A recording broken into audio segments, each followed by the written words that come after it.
Bom dia, boa tarde, boa noite, meu amigo, minha amiga, que me dá o prazer de me seguir no meu canal. Deixo aqui o meu muito obrigado, meus agradecimentos pela confiança no trabalho exercido. Essa semana não pude gravar os vídeos porque eu tive inúmeros compromissos profissionais, mas a partir dessa semana eu retomo com os vídeos de estudo, né? E a você que me acompanha, meu muito obrigado, que Deus te abençoe. E você que me visita pela primeira vez, espero que você goste do conteúdo, espero que você goste das explicações, espero que você goste da didática e venha se tornar conosco, né, um participante desse canal. O tema que eu escolhi hoje é o tema chamado de ação penal, onde nós vamos discutir as 3 espécies de ação penal. A ação penal pública incondicionada, a ação penal privada e a ação penal pública condicionada. A primeira coisa que nós devemos ter em mente é que a ação é um tripé. É um actum trio personarum, com 3 protagonistas principais. O primeiro deles, o juiz, o segundo dele, o autor, e o terceiro deles, o réu. Quando nós falamos da ação penal em si, nós vamos analisar a titularidade e o polo passivo. Em primeiro lugar, né, nós devemos sempre nos lembrarmos que ninguém, né, nenhuma lesão ou ameaça de lesão poderá ser excluída da apreciação do Poder Judiciário. E a ação é um direito autônomo, abstrato, subjetivo, público, em que o autor satisfaz sua pretensão pedindo ao Estado juiz que aplique a lei ao caso concreto. É um direito público, de natureza pública, que o cidadão e o autor têm de pedir ao Estado a prestação jurisdicional.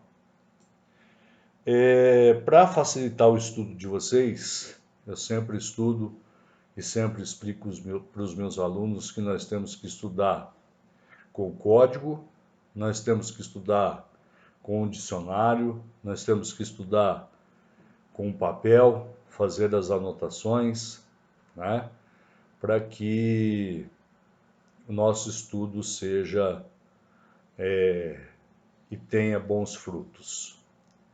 A ação penal pública, o titular da ação penal pública é o Ministério Público e é representado pelos promotores de justiça ou procuradores da República, que visa a tutela dos interesses sociais e a manutenção da ordem pública, exercendo isso através de uma petição inicial chamada de denúncia. Então, para quem está estudando a ação penal pública, o autor da ação penal pública é o Ministério Público ou Procurador da República, e a petição inicial é a denúncia. É na denúncia que o promotor ele expõe todo o fato criminoso, com todas as suas circunstâncias, e tipifica a conduta praticada pelo réu. Quando ele tipifica a conduta praticada pelo réu, automaticamente, numa aula seguinte, dependendo da pena, esse processo seguirá um procedimento. Então, dependendo da pena, esse processo seguirá o procedimento ordinário, o procedimento sumário, o procedimento sumaríssimo, o procedimento do júri, o procedimento da lei de tóxicos, etc. Quando nós falamos da ação penal pública, cujo titular é o Ministério Público e é realizada através da denúncia, dependendo do rito, são arroladas as testemunhas de acusação.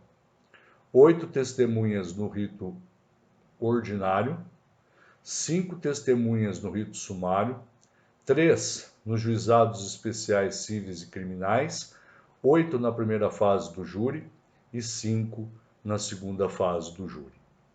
A ação penal pública, né, ela tem como princípios a obrigatoriedade, que está no artigo 24 do Código de Processo Penal, que diz o seguinte: o monopólio da ação penal pública pertence ao Ministério Público, mas em alguns casos ela vai depender de requisição do ministro da Justiça ou de representação do ofendido.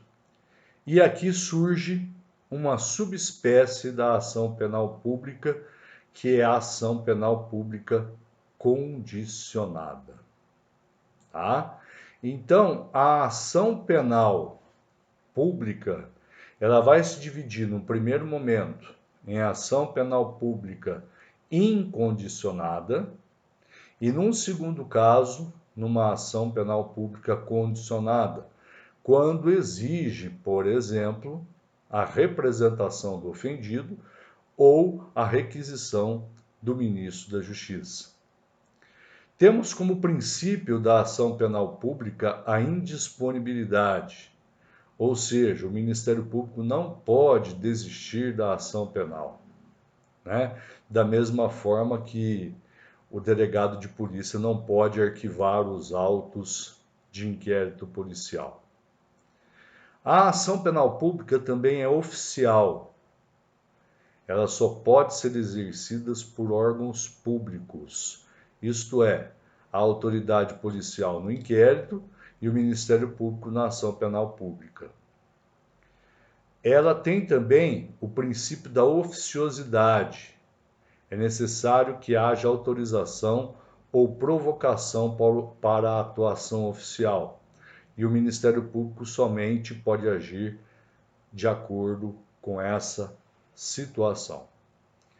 A ação penal pública incondicionada, ela não depende da vontade das partes, não depende da interferência de ninguém, basta que concorra às condições da ação. Lembrando, legitimidade, possibilidade jurídica do pedido e interesse e os pressupostos processuais. Como eu digo, né, sempre, a ação penal pública incondicionada é a regra e os demais casos são as exceções. Então, sempre, a maioria dos crimes do Código Penal, a ação penal ela é pública incondicionada. E ela é promovida pelo Ministério Público, né? E, em alguns casos, nós vamos ter uma subespécie da ação penal pública. E aí nós vamos ter a ação penal pública condicionada. O que significa isso?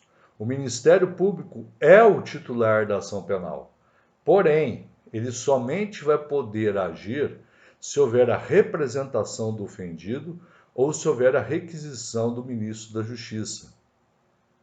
O interesse público fica em segundo plano, aguardando, por exemplo, a autorização do ofendido. Sem a autorização do ofendido, falta uma condição de procedibilidade.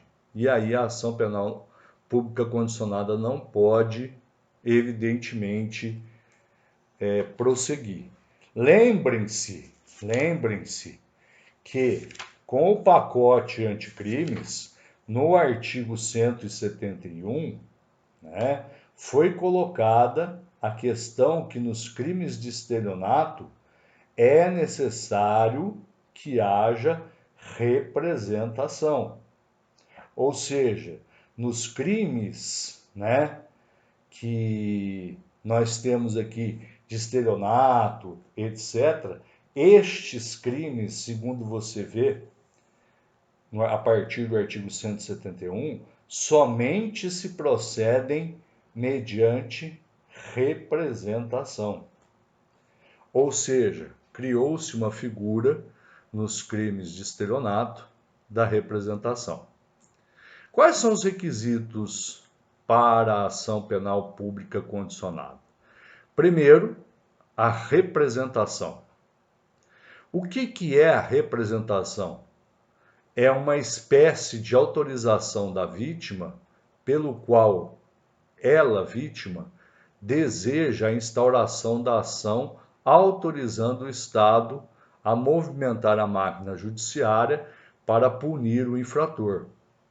A representação é um direito da vítima, pode ser exercido por ela ou pelo seu representante legal. Pode ser feita verbalmente, pode ser feita por escrito, né? Ou até através de profissional que tenha capacidade postulatória. Quando nós chegamos na última ação penal, que é a ação penal privada, o interesse do Estado aqui, ele é inferior ao interesse da vítima. Só lembrando a questão da representação, né, voltando um pouquinho, a representação ela não pode ficar ad eterno. Ela tem um prazo de 6 meses, né, para que ela possa ser exercida, a partir da data que a vítima toma conhecimento de quem é o autor do fato. É o artigo 25 do Código de Processo Penal. Se ela não exercer nesses 6 meses, ocorre uma figura de extinção da punibilidade que se chama decadência. Quando nós falamos de ação penal privada, a ação penal privada ela deve ser movida pelo ofendido. O Estado atua aqui apenas como fiscal da lei. Então, ela é movida através de uma petição que se chama queixa-crime, onde nós temos duas partes. Quem promove a queixa-crime é o querelante, e contra quem é proposta a queixa-crime, nós temos a figura do querelado. Quais são os princípios da ação penal privada? São completamente distintos da ação penal pública. O primeiro é da oportunidade. Ele oferece a queixa-crime se ele entender conveniente. Intranscendência. Ele só pode oferecer a queixa-crime contra o autor da infração penal. Disponibilidade significa que a qualquer momento ele pode desistir da ação penal. E quando nós falamos a respeito da ação penal privada, ela deve ser proposta contra todos, o princípio da indivisibilidade. Se eu deixar de propor a queixa-crime contra um dos autores do fato, pode ocorrer a renúncia. E se eu oferecer o perdão a um dos autores do fato, pode, se estender a todos. A renúncia a um, a todos aproveita. O perdão a um, a todos aproveita, desde que haja aceitação. É necessário dizer que o Ministério Público ele tem um prazo para oferecer a denúncia, que é de 5 dias ou de 15 dias. 5 dias para o acusado preso ou 15 dias para o acusado solto. Isso está no artigo 5º da Constituição Federal. Se ele não apresenta nesse prazo, o particular pode assumir a titularidade da ação penal pública. E aí nós temos a ação penal subsidiária da pública, ação penal privada subsidiária da pública. Então, o que nós precisamos ter em mente? Primeiro, a ação penal ela é dividida em ação penal pública e ação penal privada. A ação penal pública em ação penal pública incondicionada e a ação penal pública condicionada. E a ação penal privada. Uma das perguntas que os alunos mais me fazem é a questão de como identificar isso no Código Penal. E eu tenho uma dica que eu gostaria de passar para vocês. Por exemplo, eu quero saber se determinado crime é de ação penal privada. Eu vou pegar, por exemplo, os crimes contra a honra, 138, 139, 140, né, que são os crimes de calúnia, injúria e difamação. E eu vou lendo, até que eu chego num determinado artigo, que é o 145, que diz o seguinte: nos crimes previstos nesse capítulo, somente se procede mediante queixa. Toda vez que no tipo penal aparecer a palavra queixa, a ação penal ela é privada. Quando a ação penal ela é pública condicionada, vou pegar um outro exemplo aqui no Código, o artigo 147, diz o seguinte: ameaçar alguém por palavra, escrito, gesto ou qualquer outro meio simbólico de causar-lhe mal injusto e grave. Pena, detenção de 1 a 6 meses ou multa. Parágrafo único. Somente se procede mediante representação. Significa que esse crime aqui é um crime de ação penal pública condicionada.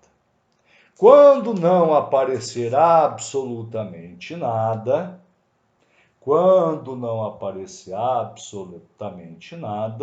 nós vamos ter o crime de ação penal pública incondicionada. Se vocês pegarem o pacote anticrimes, vocês vão ver no parágrafo 5º, no artigo 171, somente se procede mediante representação se a vítima for, etc, etc, etc e etc.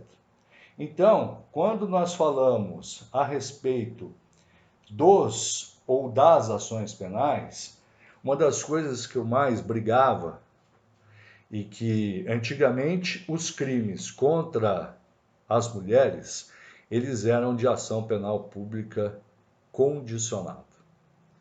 O que acontecia? O sujeito batia na mulher, fazia o boletim de ocorrência, representava, às vezes havia a medida protetiva, chegava no fórum, ela, antes da denúncia, ela desistia da representação. Os crimes da Lei Maria da Penha são de ação penal pública incondicionada agora. E um outro fato interessante, que eu também briguei bastante, e também acho que o legislador teve uma grande posição e avançou bastante, foi na questão dos crimes sexuais, do artigo 225. Nos crimes sexuais, né, antigamente era uma verdadeira via crucis para a mulher. Quando eu estudei, os crimes eram de ação penal privada. Imagine só você, uma mulher, sendo estuprada e ainda ter que entrar com uma queixa-crime de estupro contra o seu agressor. Depois melhorou um pouquinho, porque o legislador colocou a Lei 12.015 como uma ação penal pública condicionada. Hoje, pela Lei 13.718 de 2018, nos crimes sexuais do artigo 225, a ação penal ela é pública incondicionada. Então foram essas as principais mudanças a respeito da ação penal. Mas eu gostaria de fazer uns melhores momentos com vocês. Ação penal. Passo um risco pública, outro risco privado. Na pública eu coloco incondicionada, na privada, na pública eu coloco condicionado. E embaixo eu ponho privado. Na frente da incondicionada, nada. Na frente da condicionada, representação, para lembrar a mim que toda vez que aparecer no tipo penal a palavra representação, ele tem que autorizar o Estado a processar o ofensor. Prazo para isso, em regra, 6 meses, a partir do momento que ele toma conhecimento do fato, sob pena de decadência, causa extintiva da punibilidade. Ação penal privada, vai aparecer na frente a palavra queixa. Portanto, ele vai ter que entrar com uma queixa-crime. Então, vai ter o querelante, querelado. Prazo para ele ingressar com a queixa-crime, 6 meses. Não ingressou com a queixa-crime, o que acontece? Decadência. Queixa-crime deve ser apresentada contra todos os autores do fato. Relembrando a vocês, vamos fazer uma aula específica sobre isso. A renúncia a um a todos aproveita. O perdão concedido a um a todos aproveita. Um dos principais requisitos da ação penal privada é o princípio da indisponibilidade. Diferença entre a ação penal pública incondicionada e a ação penal privada. Simples. O Ministério Público não pode desistir no meio. É o princípio da indisponibilidade. Já na ação penal privada, como os interesses são privados, eu posso desistir a qualquer momento, seja através da renúncia, seja através do perdão, seja através da perempção, que são causas extintivas da punibilidade. No juizado especial criminal, por exemplo, quando a vítima repara o dano, né, ou ressarce os prejuízos, essa reparação do dano retira do ofensor o direito de representar ou de oferecer a queixa-crime contra aquele que foi o autor do fato contra ele. E, por fim, lembrar para vocês que prestam concurso o prazo para oferecimento da denúncia de 5 dias se o réu estiver preso e de 15 dias se ele estiver solto. O que acontece? Ele não ofereceu denúncia, o particular oferece a queixa no lugar da denúncia. Como se chama isso? A ação penal privada subsidiária da pública. Se ele negligenciar durante o andamento da ação, o que vai acontecer? O Ministério Público retoma a ação como parte principal. São esclarecimentos bem breves, espero que vocês tenham gostado, mas principalmente fiquem espertos nos artigos e nos capítulos. Às vezes o aluno lê o artigo, mas não lê o capítulo. Ele tem que ler o artigo até o fim. Ele tem que ler o capítulo até o fim, né? Por exemplo, nos crimes sexuais, você só vai encontrar essa questão da ação penal ser pública incondicionada lá no 225, 12 artigos depois do 213. Né? Às vezes já vem no próprio artigo, como no artigo 147, mediante representação. Nos crimes contra a honra, que é a calúnia, que é a injúria, que é a difamação, ele vai vindo falando sobre toda a conduta de calúnia, de injúria, de difamação, e lá embaixo, no 145, ele fala que somente se procede mediante queixa. Tivemos avanços? Grandes avanços. O primeiro, sem dúvida nenhuma, da Lei Maria da Penha, ao transformar a ação penal pública condicionada em pública incondicionada. Que nós sabemos que muitas mulheres faziam boletins de ocorrência e quando chegavam em casa o marido ameaçava e ela ia até a delegacia e retirava, né, a representação. E nos crimes sexuais, então, nem se diga. Peguei a época, né, dos mais antigos que assistem e acompanham o meu canal, em que se podia, né, o crime de estupro teria que ser feito através de queixa-crime. Além disso, havia em algumas hipóteses o casamento da vítima com o ofensor como causa extintiva da punibilidade, casamento da vítima com o terceiro como causa extintiva de punibilidade. Posteriormente, com a 12015, se transformou em ação penal pública condicionada e hoje, nos crimes sexuais, a ação penal ela é pública incondicionada.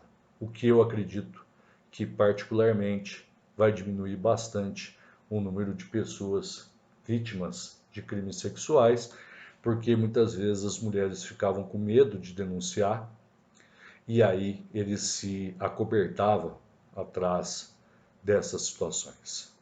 Grande abraço a vocês, volto num próximo vídeo falando de outro tema de direito penal.